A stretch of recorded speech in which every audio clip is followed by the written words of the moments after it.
$700 billion.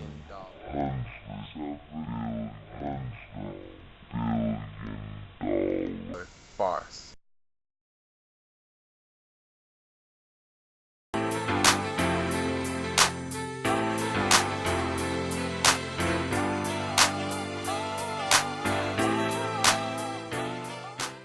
If I loan you $50 billion, you have assets, which most likely in this case would be mortgages, meaning Americans are paying for these mortgages. Now, there's a new mortgage product out saying that if you have bad credit, you don't have to worry about it. We're still going to get you into this $300,000 house. We know you only make $80,000 a year, $60,000 a year, $30,000 a year, but we can get you in this house. It's going to be adjustable mortgage rate, interest rate, meaning that it's going to adjust. Now, it's only 2%, but 15% next year, and then your mortgage is going to skyrocket and you're still going to owe us money. People default on loans, voluntarily foreclose, leave their house. Did you catch all that? Rewind and listen again. Now, with that, now you got all these assets because I bought all the loans from the banks over time. Freddie, Fannie Mae, Freddie, and Fannie Mae. They go through and they buy all these loan products, mortgage products from the banks. Now, with these banks holding on to these properties, the titles to the houses, the bank can take these and say, well, this is collateral. These are assets because we know that the American public is going to continue to pay on their mortgage every month on time. Well, now you got all this bad debt mixed into it because they don't really go through and track it. They're saying, well, you came from Lehman Brothers, you came from Bear Stearns and all this other stuff, so we must trust you. We're not going to do a credit check on all 50,000 people or 1 million people because they're wrapped up into one mortgage product. So then you go take out a loan against you being AIG, you go take out a loan against these mortgage securities that you have. That's what they call it at that point, mortgage securities. Then you go take that out to the bank and you say, hey, look, you go take that to your people, friends in China. Hey, I would like to borrow $80 billion because in 30 years, these are going to mature and they're going to be worth so much money. So would you like to go ahead and give me a loan for half the value or 80% of the value of this product here? But what happens is when you got that bad debt mixed inside of that totally homogeneous loan product or mortgage securities, as we said, then you got a big deal. What happens is the value depreciates faster, and then you still have this loan here. Then the people in China get wind of it and saying, well, wait a minute, that stuff is not worth anything anymore.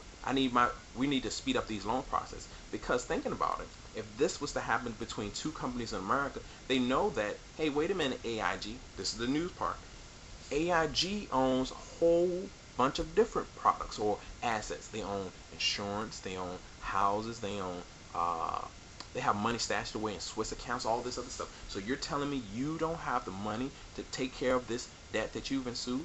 No, we'd rather go to the American government and say, hey, we're not going to liquidate any of our other assets to pay for this. That's crazy to us. Why would we sell other parts of our business? How about the American people bail us out? That'll be cool. The American people bail us out. They bailed out the airlines. They bailed out the airlines after 9/11.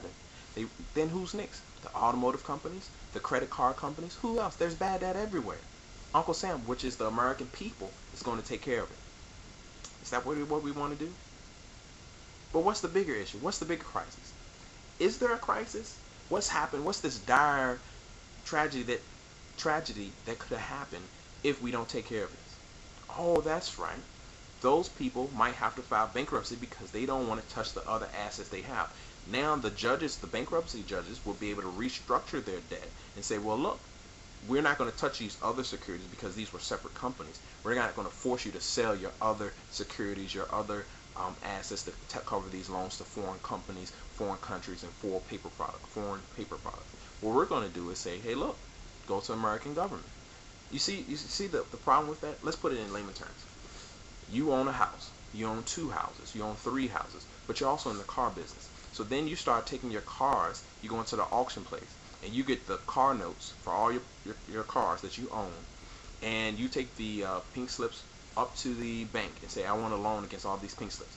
As the people keep paying on the cars, you say, well, the people have reneged. They won't pay on these cars. The bank says, well, you're going to still have to pay us on this stuff. And we want our money back faster, because if you default on the loan, we can't take these assets, try to sell to somebody else, because now it's an upside down loan, meaning that the value of the loan outstanding that is due is worth more than actually that the collateral. So that's upside down loan. But the bank is saying, but we're not going to touch your houses that you own, sir, ma'am, whoever, because now we just want the products for the cars.